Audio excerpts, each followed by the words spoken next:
Have you ever tried to avoid mental burnout or relieve stress by exploring how to open up to joy? Creating happiness in your everyday life is just a small part of MBSR, or Mindfulness-Based Stress Reduction, a method developed by Jon Kabat-Zinn. With a history of helping patients with anxiety, chronic pain, panic, depression, and more, MBSR is the perfect tool to relieve stress by living more fully in the present moment. Hi, welcome to Your Great Journey. We offer brief tips, techniques, and insights to help you move in positive directions and master big change. For more information, please visit yourgreatjourney.com. Your Great Journey is brought to you by audiobook publisher Wetware Media. Wetware Media publishes a wide variety of personal transformation audiobooks available from any major online audiobook retailer. For more information, please visit wetwaremedia.com. That's wetwaremedia.com. Today, we're sharing an excerpt from MBSR Every, Daily Practices from the Heart of Mindfulness-Based Stress Reduction. Drawing on the ancient wisdom of mindfulness, this audiobook offers practical advice you can incorporate to ease the pressures you face in your daily life. If you're struggling with worry or simply hoping to uncover deep hidden truths, this book will provide you the help you need to respond to stress with non-judgmental awareness, meditation techniques, and wise perspectives. In this episode, Dr. Bob Stahl dives into the scientific benefits behind creating joyful habits, practicing mindfulness, and learning how to open up to joy. Despite the ways our brains are wired to focus on the negative and take us away from the present moment, it is possible to shift your gaze to the positive and create a habit of joy that flows into all of your life. Opening up to joy for ourselves and others is essential to balance our brains. However, for better and worse, we are endowed with a brain that is inherently biased to pay more attention to negative than to positive stimuli. If you were walking in a field and you saw a lion on one side and a majestic waterfall on the other, which would you pay attention to?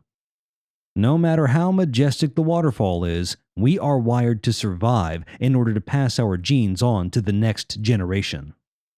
That means that all your negative thoughts are stickier than the positive ones. But wait, there's even more bad news. Many of us are also wired to be suspicious of joy. The brain thinks that if we are too happy or joyful, we may be caught off guard by potential threats.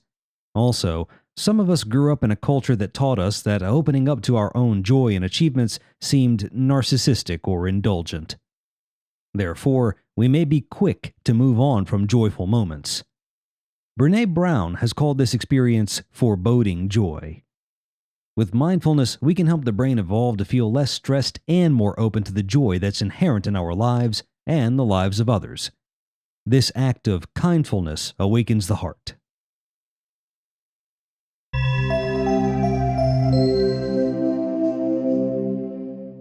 Just do it.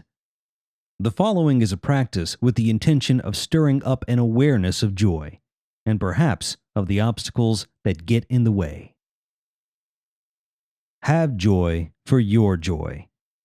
Play with the following phrases and see what arises within you. May I enjoy the achievements of my life. May I open to the joy that is in me and be happy. Breathing in, opening to joy. Breathing out, I smile.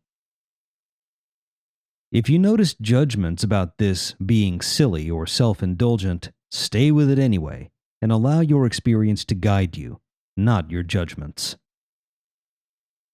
Have joy for another's joy. Think of someone in your life whom you really care for. Picture this person or animal and then say to yourself, May I open to the joy in you. May I delight in your success and be happy for it. May your happiness and good fortune not leave you.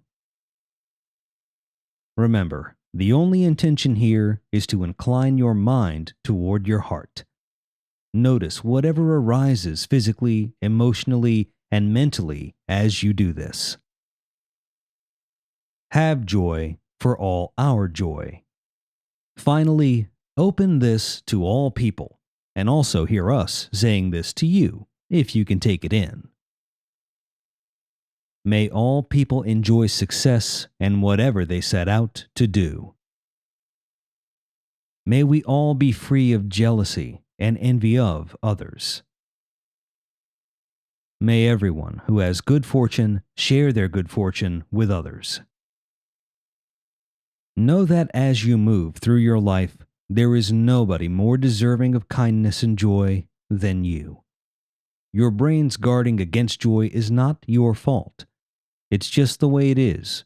So, it's important to be intentional in tuning a mindful heart. See if you can plant the seeds of intention to be aware of joy. When it's there, ask yourself, in this moment, can I feel joy for my joy? See what follows.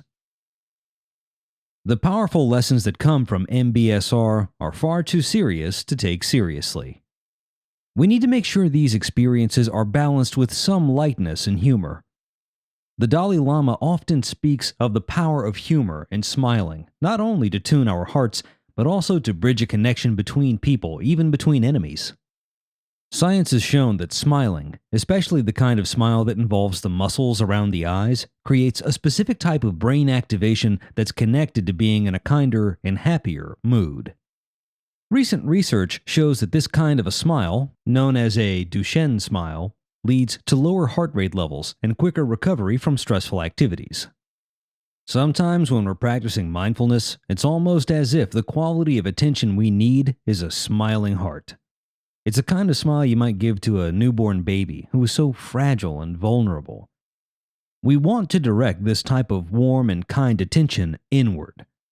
This isn't always so easy, however, so at first we may practice it more often on the outside. Over time, it can get easier to fine-tune the quality of kindfulness on the inside.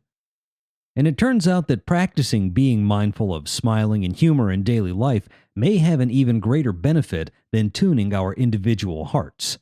Smiling and laughter are contagious. If you doubt it, go to YouTube and look up "laughter attack at a bus stand." There are a number of videos of laughter attacks.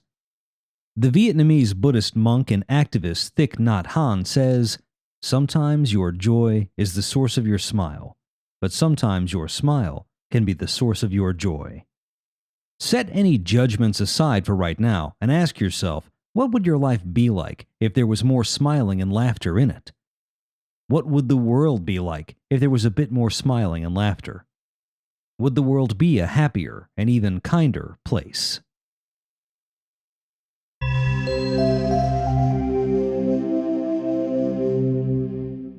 Just do it.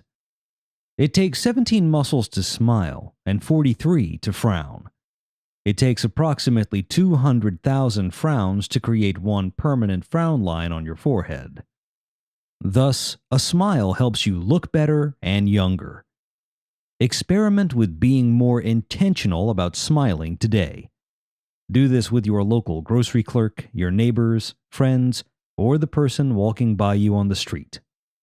Feel free to laugh in public. It turns out it's an altruistic act.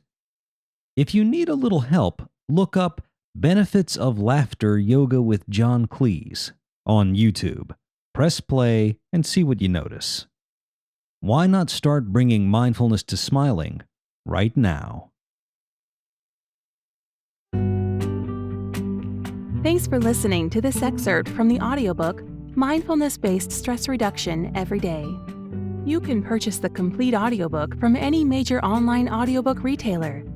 If you'd like more information, please visit yourgreatjourney.com. Please be sure to subscribe to the show so you don't miss an episode. And if you like the show, please rate and review it. And please share it with friends who might also enjoy it. Thanks for listening. Your Great Journey is brought to you by audiobook publisher Wetware Media. Wetware Media publishes a wide variety of personal transformation audiobooks available from any major online audiobook retailer. For more information, please visit wetwaremedia.com. That's WETWAREMEDIA.com.